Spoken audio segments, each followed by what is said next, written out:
Close to the infamous Bermuda Triangle lie the remains of a mystery vessel that has been baffling maritime experts for almost 2 decades.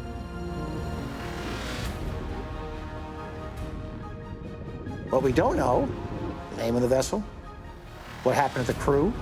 One thing we know for certain, there is a freighter at the bottom. This makes this another great mystery of the sea. Is the ship yet another victim of the strange phenomena that surround the Bermuda Triangle legend? And why is the wreck completely uncharted? There's nothing reported to have been lost in this area. There shouldn't be a wreck there, but yet there is. Now a team of maritime experts armed with the latest underwater technology is on a mission to identify the wreck and solve the mystery of its sinking.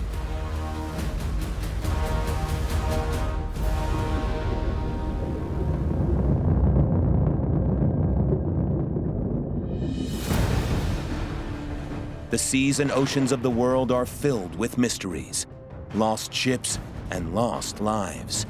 Now with cutting-edge technology, new clues are being uncovered, unraveling these incredible stories and revealing their sunken secrets.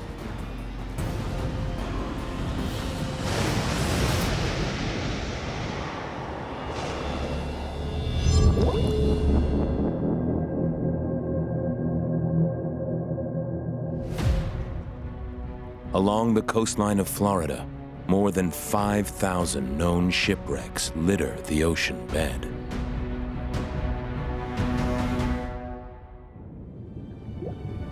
Florida is a giant hazard to navigation between the Gulf of Mexico, the Caribbean, and the Atlantic Ocean.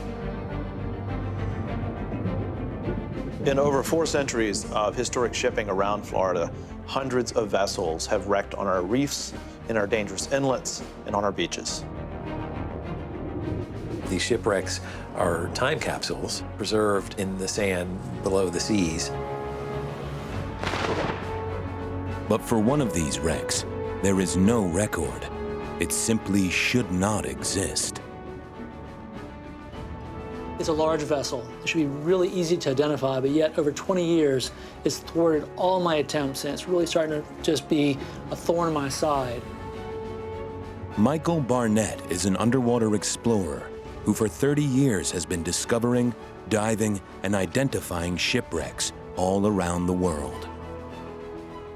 As a kid, I've always been fascinated with the ocean. That's what led me to become a marine biologist. But as an aside, I'm also a very big history buff. So obviously there's just that natural gravitation towards shipwrecks. One anonymous wreck in particular fascinates Michael. Today, the technology to help him identify it has advanced and become more accessible. The time to solve this mystery is now.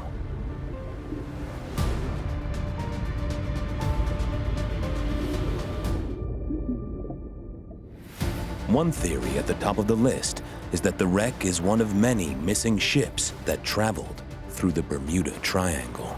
The Bermuda Triangle is really kind of a legendary phenomenon, and that area changes depending on who you talk to. It encompasses a large swath of the ocean. If a ship counters a storm that's so powerful, it's not that uncommon an idea that a ship would founder at sea. The wreck is located 25 miles off the coast of Sebastian, Florida, and lies 300 feet deep in water at the edge of the Gulf Stream. The Gulf Stream has been the greatest highway in human history. It provides a natural source of energy to sail from the New World back to the Old World. The Gulf Stream is a warm ocean current that originates in the Gulf of Mexico and flows through the Straits of Florida into the North Atlantic. It's about 60 miles wide, maybe 4,000 feet deep, so it's a massive movement of water.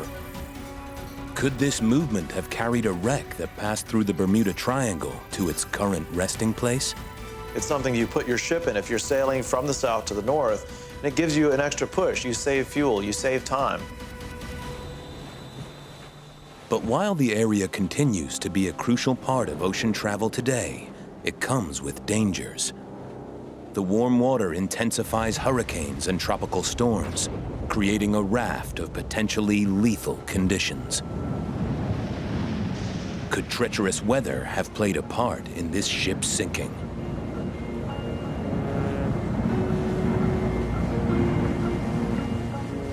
The tricky climate is the reason Michael has only been able to dive the wreck on a handful of occasions during the last 20 years.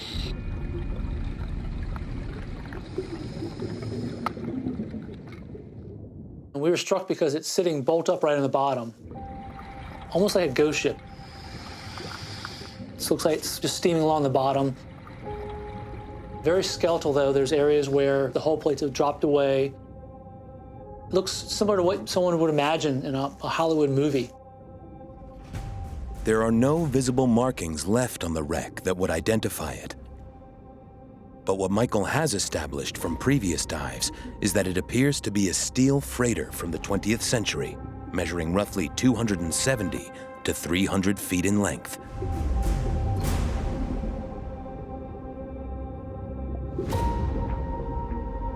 And on one expedition, he was able to recover evidence that may shed some light.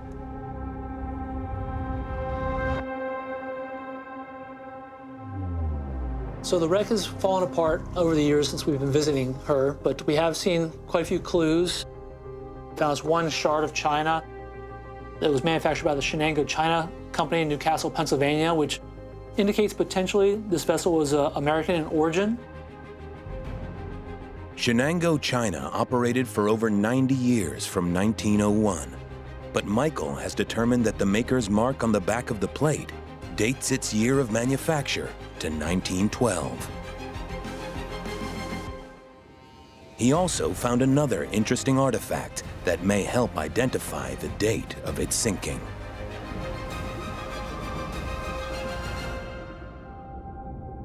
There's a large deck gun right on the stern of the vessel. Deck guns were installed on merchant ships during the 20th century in times of war.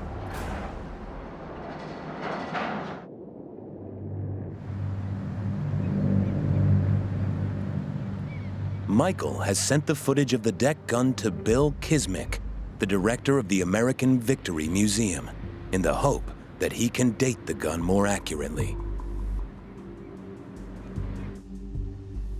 A lot of marine growth on there makes it difficult to specifically identify this. But with the deck gun, with some of the deck equipment we're looking at, the hatches, it clearly looks like it could belong to some of the classes that supported World War II. From 1941, Liberty ships were used by the U.S. Merchant Marine and its civilian crewmen to transport cargo for the war effort. It's truly the lifeline for the British forces and the Allied forces overseas in delivering those critical supplies that were needed by the troops. The Merchant Marines were some of the war's unsung heroes. Often, not knowing where they were going or what they were hauling were not the only uncertainties facing them at sea. Because prowling the oceans was a sinister and deadly threat. The German U-boat. U-boats stalked and hunted their prey in the Atlantic Ocean. Their aim was to sink ships carrying vital Allied war cargo. Could the mystery wreck have been a U-boat victim?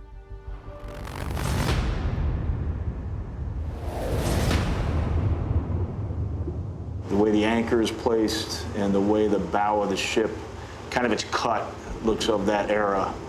But a smaller, maybe a coastal freighter is what I feel like we're looking at here.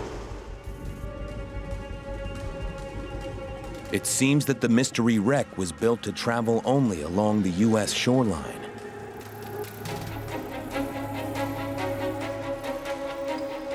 For Michael, the mystery deepens. Was the wreck another unexplained victim of the Bermuda Triangle phenomena?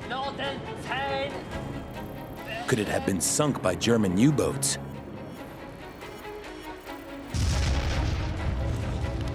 And if so, how was that possible if the ship never ventured out into the Atlantic? A new quest to identify a mystery vessel sunk off the Bermuda Triangle is raising fascinating questions. Was it another triangle victim, or did it fall prey to German U-boats? And if a U-boat sunker, how had it come so close to the U.S. shoreline? The answer may lie in a little-known but dramatic story from World War II. After the U.S. joined the war in 1941, Germany's U-boat commander Karl Dönitz devised a daring plan to attack this new enemy. What he intended, of course, was not just a surprise attack. He started a continued effort of the American East Coast in order to exploit that situation as long as he could. In December 1941, 5 U-boats left the German naval base at Lorient, northwestern France. Their destination, the east coast of America. On the American East Coast, merchant traffic was like in peacetime. There was no protection, neither from the air or from the sea. For the Germans, it was an attractive target. The Germans gave the plan a code name, Operation Drumbeat. The mission was not only to attack shipping before it left port, where defense measures were weak and disorganized, but more importantly, to sink the coastal vessels that were keeping America's industry alive. Combat was not this abstract thing that happened across the ocean. It's happening right off the beach. They can see it, they can hear it, they can smell it. The attacks continued down the American East Coast towards the state of Florida.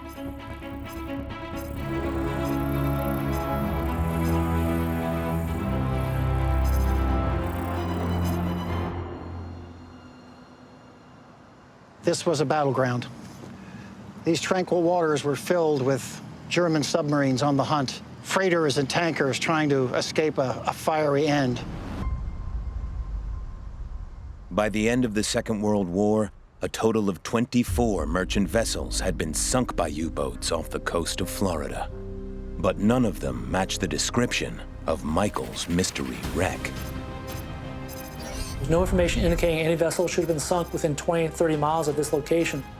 To identify this shipwreck, we really need a smoking gun, an object that has the name of the vessel on it, a serial number or patent number that we can trace, and that will basically lead us down the trail where this vessel came from and how it was lost.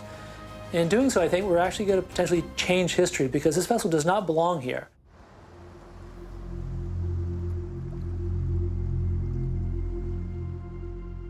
So Michael prepares to return to the wreck once more.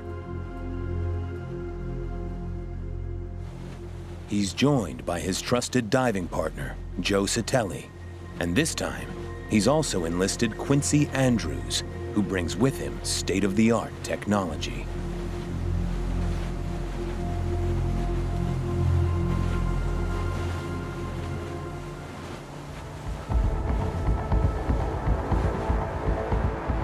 The fact that the wreck lies 300 feet down in the cold, dark depths of the sea limits time at the bottom. This is where Baxter, the remotely operated vehicle, comes in. It will map the area, producing a pre-dive survey that should allow the divers to target certain areas and make maximum use of their time underwater. But before they've even started, Michael spots a problem that could derail the whole operation.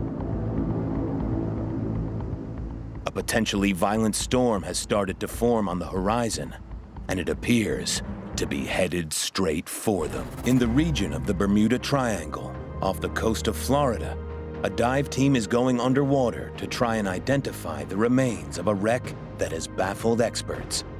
But there's a problem on the horizon in the shape of a potentially disastrous storm. With the storm closing in, Michael and the team have to move quickly if they're to stand any chance of making a successful dive. Hey, Quincy, looks like the captain's marked the wreck. We got about 3.5 knots of current. Also looks like the storm's gonna be blowing up on us. And we don't really have a lot of time to spare now, so I guess we should get the RV in the water.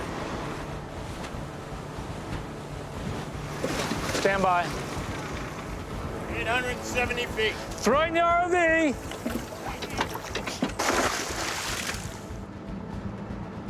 Down, down, down. Things do not go to plan. Baxter is unable to penetrate the strong surface current. It's the first time it's been used here, and in the Gulf Stream, the surface current can reach 6 miles per hour, making it difficult for Quincy to control the ROV.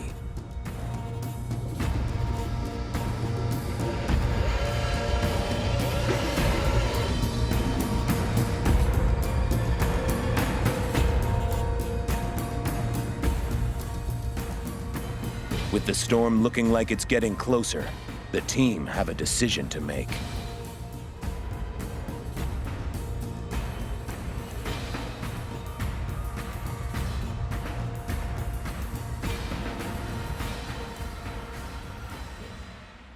Michael has little option.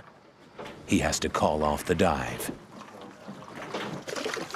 Okay, just keep the engines off. We're gonna recover. A combination of the sudden arrival of the storm and the particularly strong underwater currents means the dive must wait for another day. Michael and the team will need to head back to land and wait for the right conditions. This area off of Florida, especially the deep wrecks in particular, they're very dynamic. You never know until you're actually on site how much current you're gonna have on the surface, and you won't know until you actually dive it what the current's like on the bottom. 200 feet of visibility in the Gulf Stream on the surface, and you drop through the thermocline, and you can have, 1 to 2 feet of visibility. It's just like swimming in a Guinness, which obviously makes things interesting trying to navigate a shipwreck. But this delay gives Michael an opportunity to think a little more about the U-boat theory. Now I'm trying to think outside the box. Now I'm looking at these other vessels sunk north of Yucatan, sunk north of Cuba.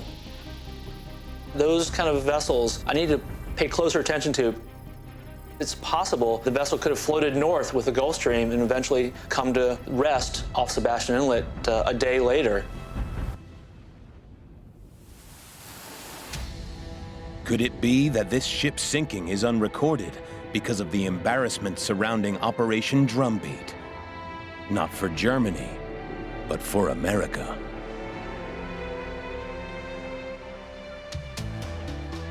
This is still inexplicable, is that American coastal cities were very slow to initiate blackouts. They wouldn't turn their lights off. They didn't want to scare the tourists. So German submarines could see these ships silhouetted against the shore, making them perfect targets. Determined to avoid a panic, the American authorities issued no warning to the public, which was completely unaware that a battle was taking place right on their doorstep. There's a really fantastic documentation of an attack of a tanker off Jacksonville, Florida, where they could see a fair going on, see a Ferris wheel, see people on the beach.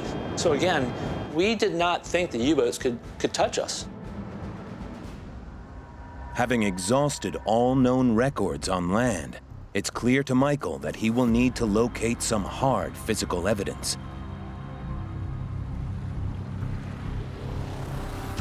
There's a break in the weather. Knowing conditions may not be on their side for long, Michael and his team quickly seize the opportunity to finally dive the wreck.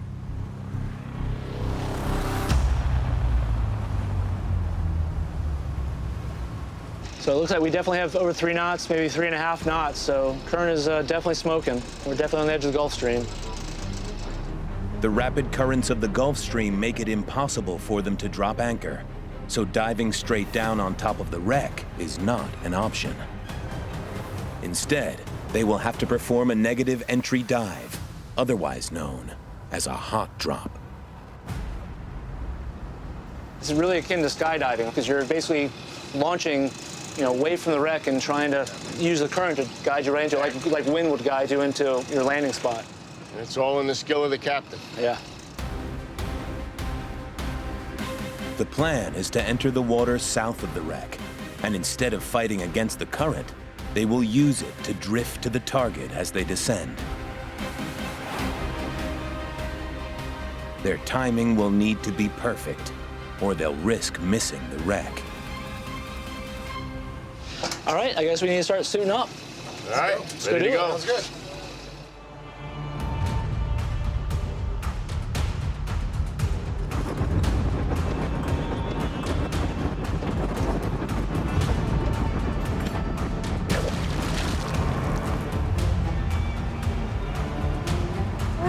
Neutral. Dive, dive, dive.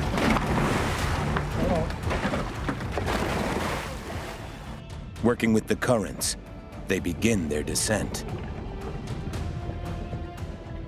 As the visibility drops, spotting the wreck becomes very difficult.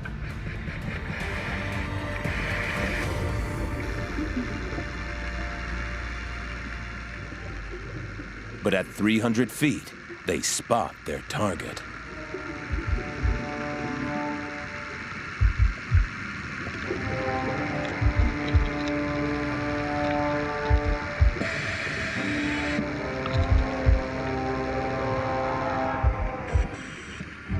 Scanning the wreckage, they find what looks like a possible reason for its sinking: a break in the hull.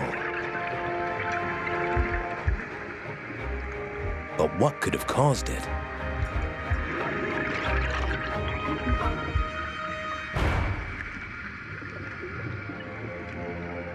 With precious little time available, they continue their search.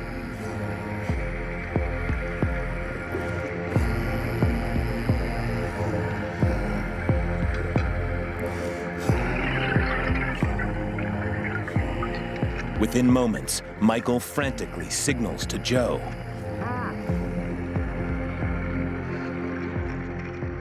Has he found something which will at last reveal the identity of the mystery wreck? 25 miles out to sea, a specialist dive team are exploring the remains of a mystery wreck believed to have passed through the Bermuda Triangle. And it looks like they've found something. Topside, the signal buoy breaks the surface. Support diver Ken quickly enters the water to investigate. It's a lift bag containing evidence from the wreck.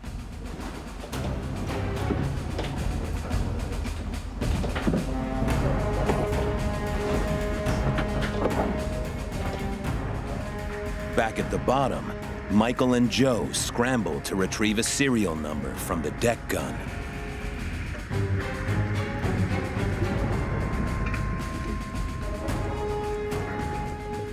But time and air are running out.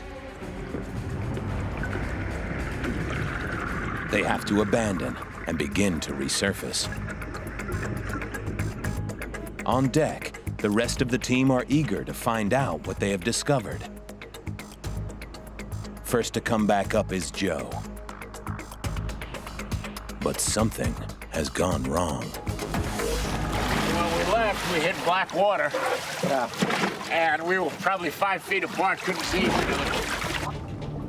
Sudden loss of visibility can occur during dives when the currents pick up.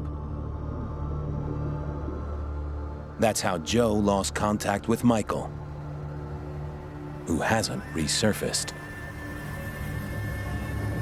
When you leave the bottom and you shoot the lift bag, it hits the surface. My whole reel, 250 feet, just completely dragged out. And it just pulls you up. And I just lost him. I couldn't see him. He couldn't see me.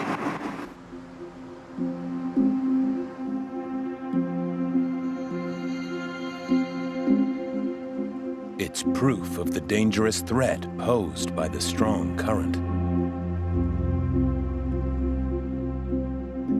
All the team on deck can do now is wait.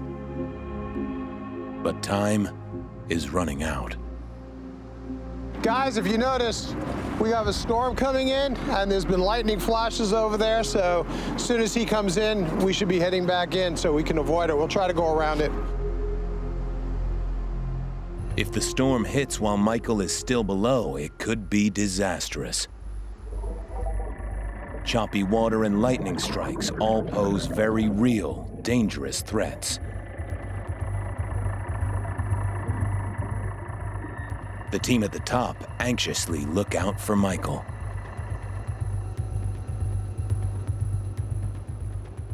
After tense moments of waiting, he finally resurfaces.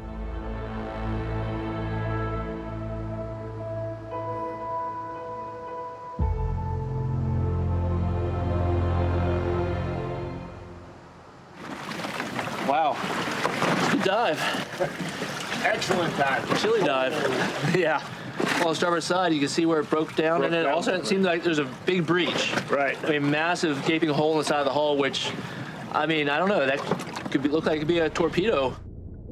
Michael has found what he thinks could be evidence of a U-boat attack. But perhaps an even more vital clue is what was sent up in the lift bag. It was found in the cargo hold, and Michael believes it could prove invaluable in identifying the wreck. The clue has a distinctive smell and color. The cargo, wow, look at that. It looks white on the bottom, it's yellow. Yellow, yeah. That, I mean, that looks like silver to me, doesn't it? Looks like two-tone. Oh, Yeah. Yeah, solid chunk.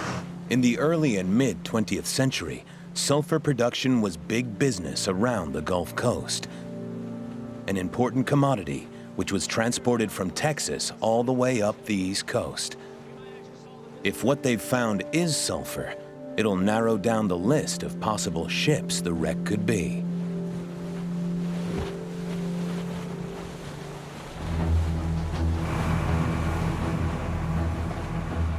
It soon becomes clear that the team completed the dive just in time.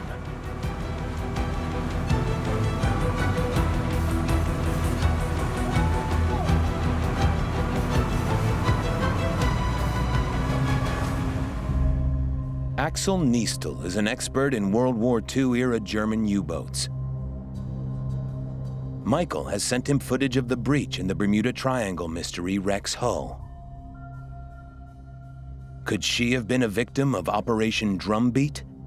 What we see here is a ship hull being broken apart with clear-cut breaks in the outer hull.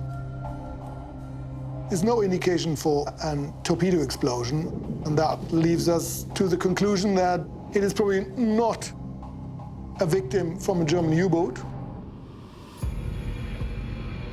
But if the ship wasn't sunk in a U-boat attack, why did it go down? And why is there no record of it?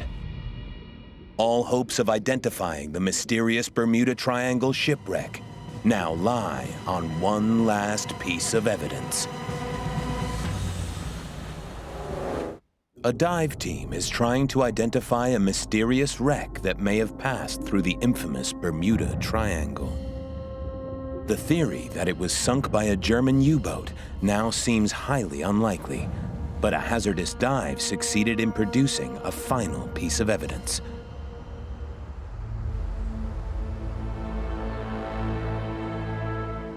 Michael Barnett has delivered the cargo samples from the wreck to the Lighthouse Archaeological Maritime Program in Florida. Here, maritime archaeologists Chuck Mead and Brendan Burke are about to carry out tests on the material that on first inspection they believed may be sulfur. What we will learn from burning this, which is what we're going to do, will hopefully tell us a lot about the wreck. It's a priceless opportunity to narrow down the search. So if it is sulfur, when you burn sulfur, what do we expect to see? We're looking for three telltale things. Yeah. We're looking for color of the flame, that should be blue, about the color of this. Second, we should see kind of a reddish hue of melting. Probably start bubbling almost instantaneously with a very kind of maroon reddish color. Okay. And it should also catch on fire. Safety goggles on. Safety first. Sulfur is known for its volatile nature. It's easily combustible, so it should smolder, burn, and ignite when it comes into contact with a flame. Look at that red flash. Turn the light off in here and see if we can see a blue flame, yeah? Oh, yeah. There it is. Look at that. It's almost purely invisible. That. But it's burning, and you can really start to smell the sulfur dioxide now. It's providing its own fuel to the fire. It's just melting more like a candle. With the cargo now confirmed as sulfur, Michael has new search criteria. Looking for vessels that disappeared while carrying a cargo of sulfur, he is almost immediately able to narrow the search down to just a handful of ships.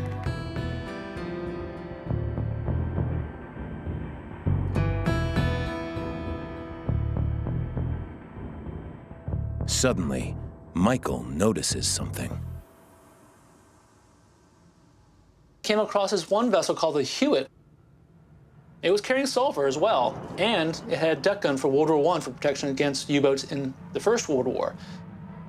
She looks about the right length.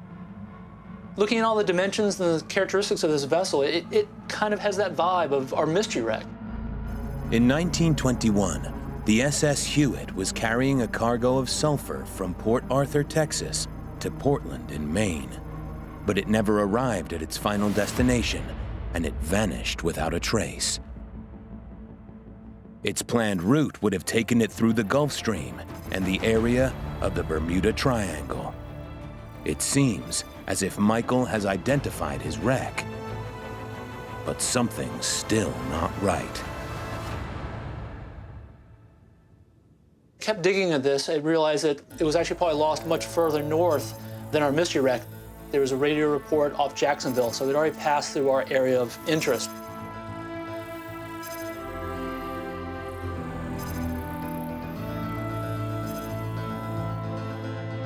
Determined to solve his mystery, Michael retrieves the records once more and stumbles across another ship, which also left from Texas and was also carrying a cargo of sulfur.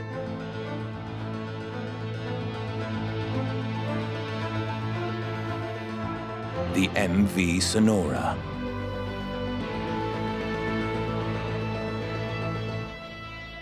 So I tracked down the Sonora, I look at the archival images here, and I'm seeing features, especially right, the anchor placement is what we see on the wreck.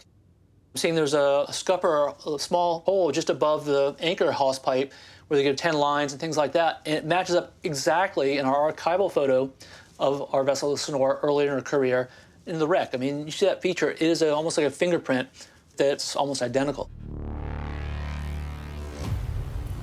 With its cargo of sulfur, the Sonora was en route from Texas to Boston in 1945. It was last seen burning in flames off the east coast of Florida, and its wreck was lost. So I have these clues in these articles saying it caught fire anywhere between 17 and 20 miles offshore of Hobe Sound to Fort Pierce. So we have that as a starting point.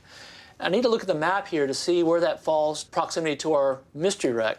And it looks like it's at a maximum distance. We're only about 45 miles or so south of our mystery wreck. A key thing that is overlooked here in these articles is that we have, in this area, we have the Gulf Stream, which is a very powerful current that flows northward.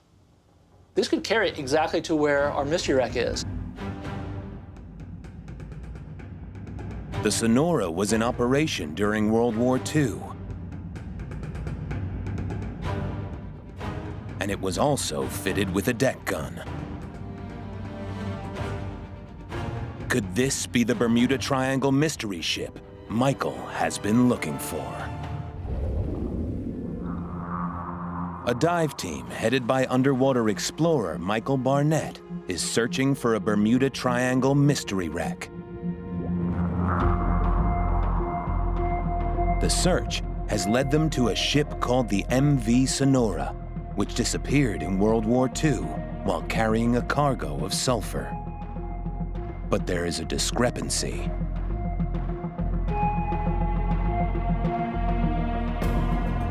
Michael's wreck was an engine-powered ship, but newspaper clippings of the time show the Sonora to be a completely different type of vessel, a sail-powered schooner.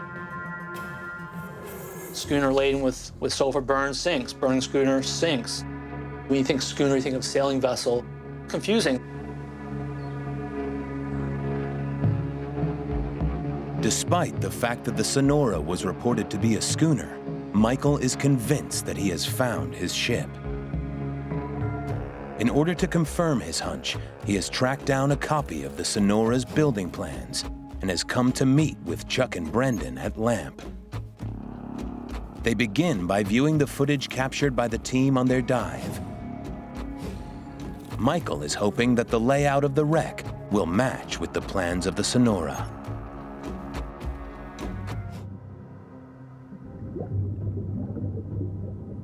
Pause that for a minute. That's Yep. here, right there.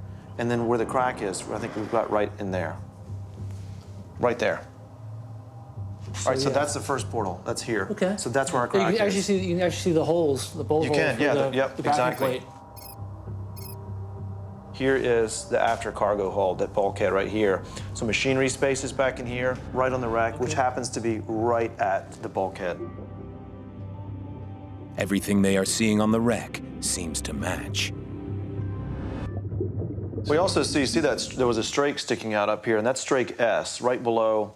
We see that right over here, strake S right there. We have treble layers of rivet for butt joints, but at the S strake, we have 4 layers of rivets. So that's something that's unique to this wreck, and that's exactly what we saw on there. But the fact remains that Michael's shipwreck was an engine-powered vessel and not a sail-powered schooner. So the term schooner is really a red herring, and it's that time in American shipping where it's some of the last application of schooner. When you take these lines as drawn, and you look at what the Sonora ended up being, they're almost unrecognizable. The Sonora had originally been built in 1916 as a 4-mast schooner, but she was also fitted with an engine. Later modifications turned her into a 3-mast cargo ship, exactly matching the configuration of Michael's Bermuda Triangle mystery wreck.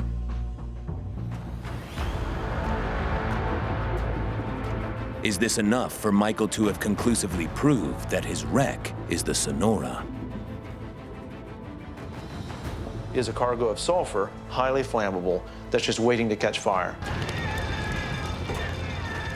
On June 22nd, 1945, the Sonora sent a message reporting a fire in the engine room.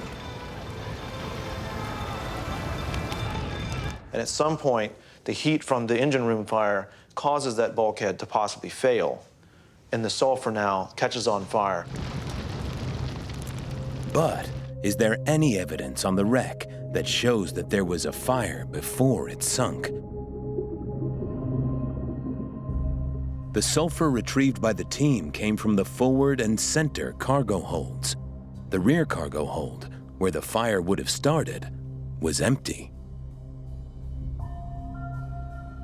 For a number of hours, she was ablaze. Right. You know, the crew's getting off. So we've got this hold is full of sulfur. This hold is full of sulfur. We do not see sulfur here, and fire was supposed to have been started by an engine room fire. So I wonder if this hold was full of sulfur and that has burned. That is more than sufficient heat to breach the hull, because you got heat on the inside and cold seawater on the outside. And all of a sudden, she just splits open. Molten sulfur pours out, seawater pours in, and the vessel sinks. Goes down. Yeah. So that's direct evidence of fire right there. Uncontaminated, undamaged, damaged because of the heat that was back here. And then mostly gone. Yeah.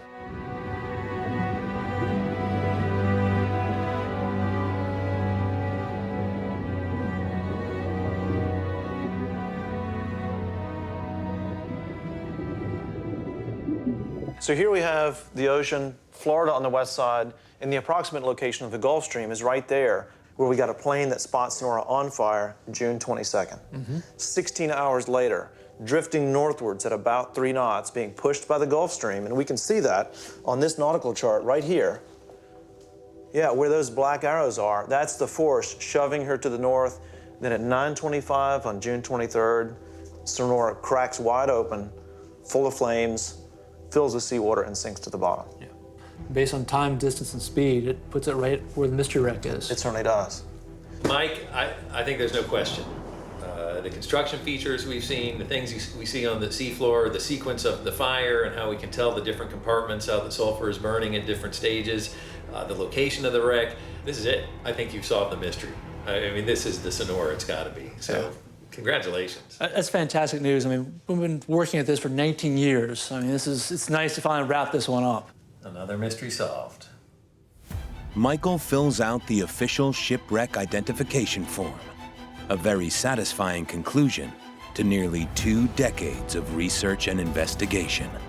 In the end, it was not German U-boats, treacherous weather, or the legend of the Bermuda Triangle that sent the ship to the bottom of the sea. The Sonora sank because an uncontrollable fire tore through her. Miraculously, there was no loss of life.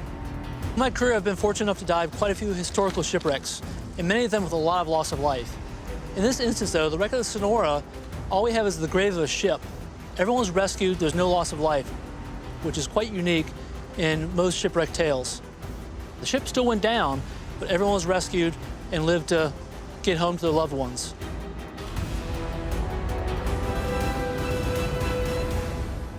There's always a nice sense of gratification to when you're able to identify a shipwreck and finally tell the tale, that last chapter of the story,